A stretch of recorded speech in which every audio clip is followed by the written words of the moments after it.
How to fix hotels.com not loading in country. So hello guys, today I'm going to show you how to fix hotels.com not loading in your country. So to fix this issue, what you're going to have to do is first close the app and then restart it.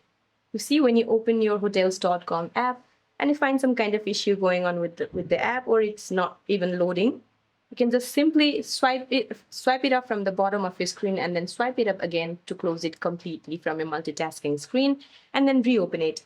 Now the next what you can do is reinstall the app.